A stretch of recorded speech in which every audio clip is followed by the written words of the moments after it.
All right. Well, we're back. We're in the OT. We've got Wes up here. We've got Tim over there. We've got Jennifer right here. If that works, that works for me. I don't know if that works for you guys, but there she is. The same for all of us. The basement looks darker, and so we're in the OT, and so basically Jennifer would take a little more time and ask some questions, and throw this out on Friday, and let everybody see a little more of you. And first question I had is, did you vote today? Oh, there's your sticker right there. It says I voted absentee, and I've been waiting to wear the sticker for weeks. If it was a snake, it would have bit me. I'm sorry, I didn't even realize that's what that was. So, well, cool. Well, Timmy, you had a couple of great questions you said you wanted to ask Jennifer. Well, yeah. So one of the things you don't know about Jennifer is Jennifer has or had a Harley Davidson. Oh, I did. Yes. So Jennifer, tell them about your experience with motorcycles. Sure. So I dated a guy who had a Harley, and I would ride on the back of his, and then we broke up. And I thought, well, I don't need him anymore. I'll just go do this myself.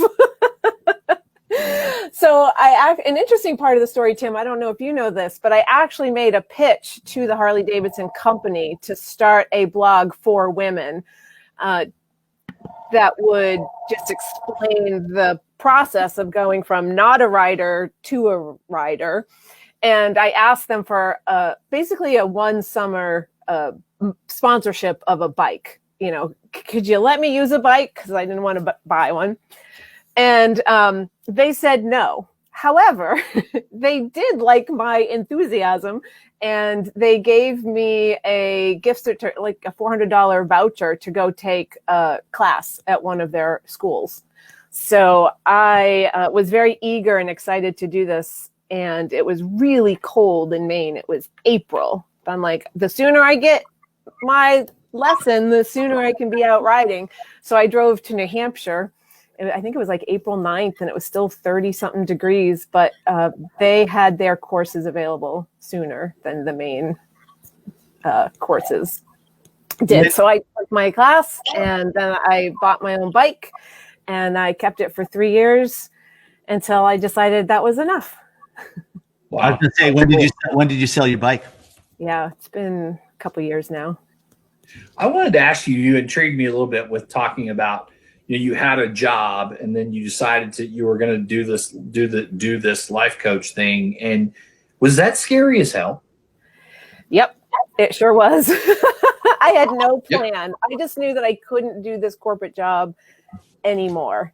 It was a great gig. You know, I worked 30 hours a week by choice. I had a Boston salary living in Maine. I worked out of my house. No one really kept tabs on me as long as I did the work. And yet I just didn't want to do it. I just couldn't wake up and do it anymore. Yeah. So I decided to rip off the Band-Aid and trust that the net would appear.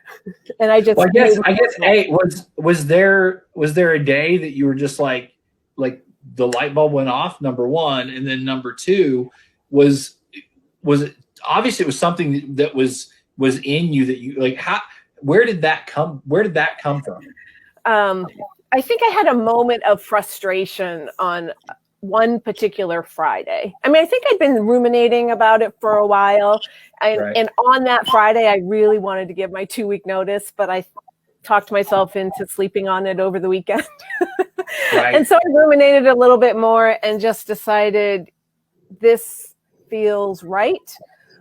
I'm going to figure it out, whatever it is, what's next for me. And so I gave my notice and hung my own shingle, I guess you could say. Yeah. When we first met, I believe you were in higher education, weren't you? That's another place that I walked away from. I worked for the University of Maine. There's a pattern here. I'm not a doctor. Yeah, that was another great gig. I had great benefits, retirement, matching, yada, yada, yada. I worked at the Innovation Center. It was all about entrepreneurship, helping students, helping adults in the community grow businesses. And I loved it, but then again, I felt unsatisfied at a certain level and decided I couldn't do that anymore. And that's when I guess I'd be, reconnected with someone I had worked with long ago. And actually, she reached out to me. The timing was perfect. And we reconnected and she hired me. So that worked out really well. I do have a pattern. I'm not going to lie. Like, I am a very curious person and I love to learn and experience new things. So every 2 or 3 years, I need to switch things up and do something else. But the life coaching is great because everyone has different challenges. Everyone has different stories. And so it's always interesting and inspiring for me to work with different people. And the fact that I have a business that I can take anywhere, I'm location independent. I usually use Zoom with a nicer, virtual background. Right, Unless things throw me off. Sorry. But, thank God for virtual backgrounds. People have no idea if I'm sitting in my car, if I'm, under a tree, if I'm on a boat, in a van. And I can serve my clients and do my business from anywhere. And so that's keeping me really interested. I don't feel like I have to, switch things up. How many clients do you have right now? Well, I probably have close to a dozen between one-on-one clients and a group program that I run. I actually took a little bit of a time out from my business between January and August. I wasn't really doing the marketing. I wasn't doing the hustle. I was trying to sell the house. I was trying to figure out, this van life and digital nomad life. So, it wasn't until September of this year that I was ready again to reinvigorate my business and get more clients. So I have room to onboard more people, but I do one-on-one clients. And then I also have a group called the Trust Tribe that I will do 4 times a year. Wes, you mostly work with women, correct? I market to women, and so far I've only worked with women, but I keep that door open. If someone knocked on my door, Wes does cross-dress on the weekends. Could you work with him in that situation? Well, does he want change, or does he like himself the way he is? Wes, don't even answer. Oh, here you go. Here you go. My biggest problem is people complain when they kiss me about my beard. I thought it was going to be finding shoes, but size 13 pumps. Jennifer, tell us about laundry. Yeah. So, obviously doing laundry when you're on the road requires laundromats, right? And that's something that we knew going into this. But, with the pandemic, it becomes such a ordeal or such a process. You can't just sit in the laundromat and hang out and read a book. You got to mask up and you got to, go put your laundry in, and then you leave, and then you wait after you sanitize, right? Right. And then you mask up and you go in, you throw it in the dryer, and you leave and you sanitize. And it seems kind of arduous. Although I have discovered, not fluff and fold, but wash and fold, they do it for you. It doesn't cost that much extra. You just drop it up and pick it up, and it's folded and clean. So all you need is one client. I know, right?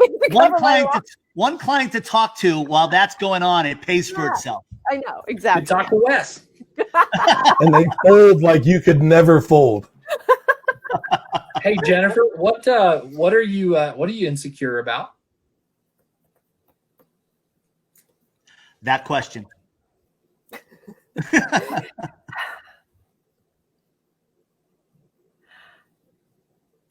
Wow.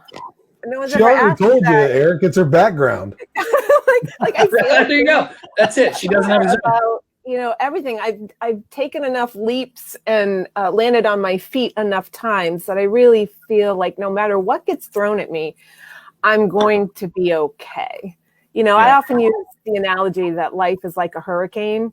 Sometimes you can see it coming, and sometimes it's a little stronger than you wanted. Sometimes it comes out of nowhere, not that you wanted, but that you expected.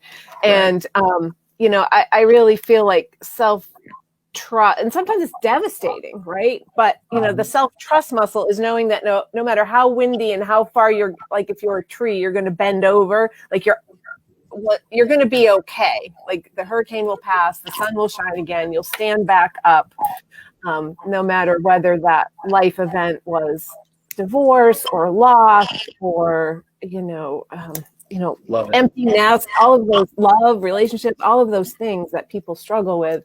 I guess I'm also an eternal optimist, so I always think I'm going to be fine. Yeah. That's a special muscle as well. A lot of people don't have that. Yeah, it's true. I mean, I think our stories are so important, what we say about our lives and about ourselves. And if you're telling stories of, despair and lack and loss and you're just repeating those over and over, you're just going to attract more of that in your life. But if you're telling that story of, you know what, I'm figuring things out, I've got this, oh, look, that was like such a good win, what's next? Then you're just going to attract and create more of that in your life. Along those lines, I'm always amazed by people that say, I never win anything. Well, with that attitude, you never will. Exactly. I am always amazed by that. I never win anything, and I think some of that is because I think that's ingrained in them to where they think I never win anything, and because they think that, they never step out of their comfort zone. They never do something. They never drive across country and by themselves. They don't do anything to win. If you want to win, you have to enter. Well, they're wearing blinders and they're only seeing one thing. But if they took off the blinders, they probably would see, they got a free cup of coffee at Dunkin' Donuts, or someone, I don't know, paid something forward for them. They have the wins, but they're not seeing them. They're there. Yeah. I mean, based on everything I've said today, I'm going to be a life coach. Awesome. I say go for it. Just leave. Thank you. Here. Thank you. Jennifer, other than outfitting vans, what hobbies do you have? Well, I'm a writer, so I like to blog.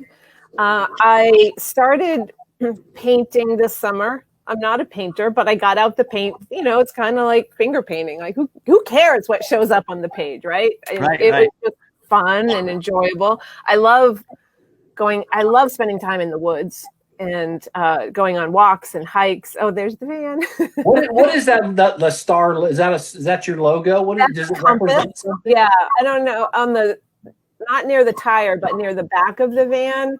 Mm-hmm. It's the compass with the male and female sign on them. Like the. Yes. Kind of hard to see, but to represent my husband and I, and then we just carried on that compass elsewhere. One of my favorite things to do that I discovered this summer is to find a tree and just sit under it. I love it. Tree sitting, and just just in case. I just sit under there. What'd you say? Just in case it falls, you can pick it up.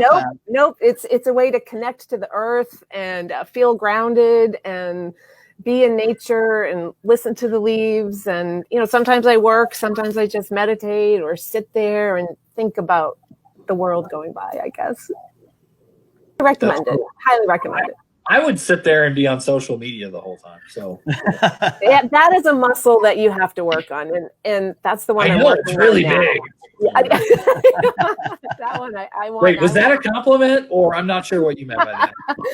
Well, I'm trying to let that muscle go because it just creates too much chatter in the brain and too much distraction for me. You do realize you're a digital couple, so there's got to be there's a fine line here between I want to let go and please watch my content. I know you are right, and it's hard. It's really hard. But I don't spend a lot of time on the personal side. I've also, I'm being smarter. So I have I'm using a program called Meet Edgar to schedule all of my posts. I'm outsourcing some of those posts and some of the digital work to a VA so that I don't have to be doing it all the time, who is my daughter, by the way. So if anyone needs work, she's desperate for some, the one living out of her tent and just got an apartment. She needs some work.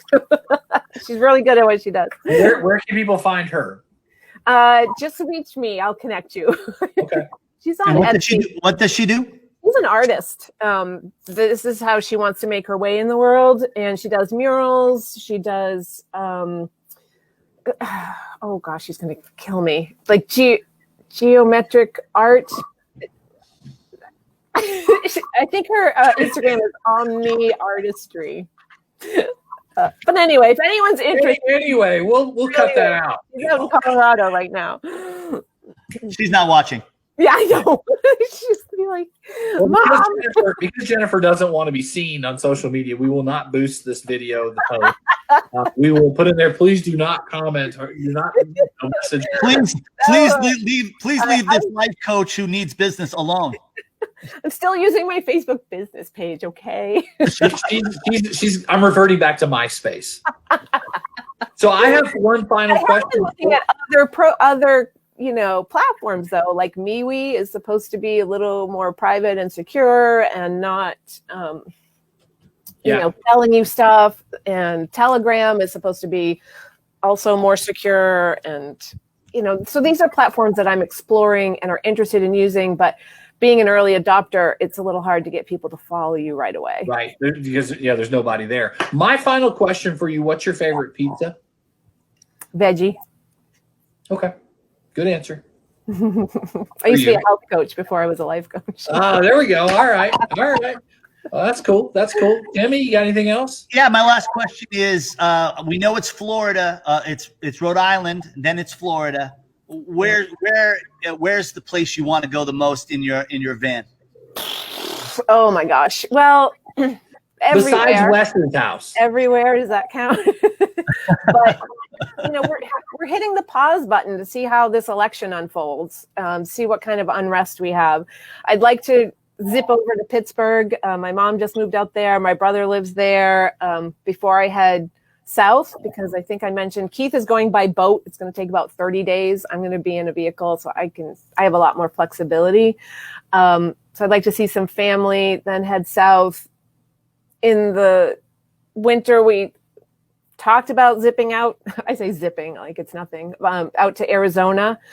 But what's going on with the pandemic? There's no point in going if everything's shut down or if, we can't cross borders or, we have to quarantine. Right. So we're constantly looking at the news and trying to decide what we can do. Cool. What's your favorite shade of mask at this point? I like to color coordinate all my outfits. Nice. Pick and choose. That's funny. That's funny. You guys are awesome. I like your show. Well, you're talking you. about Terry Bradshaw. Like I'm not a sports person. So like he was that guy on that TV show. Yeah. Right. It is an interesting thought regarding him that he did something that you would expect a human to do. Absolutely. But then we celebrate it because he's a celebrity, and it's like that's what he should have done. Well, and by the way, we don't have enough of that good news anyway. We don't even. Right. And by the flip side of that coin is how many other people probably saw that guy sitting there and didn't help him, and Terry Bradshaw helped. I mean, it's really cool from both sides, really, and it's interesting from both sides to me, really. Yeah. But anyway. Tim, you want to wrap us up and fire Jennifer out of here or what? Jennifer, I wish you and your husband happiness and safe travel. Thank you so much for being a guest on the Penalty Box and the Overtime. And we'll be following you, Awesome. And reach out if you need a laugh. Okay, I will. All right. Bye, guys. Thank you. Bye, Jennifer. Thank you.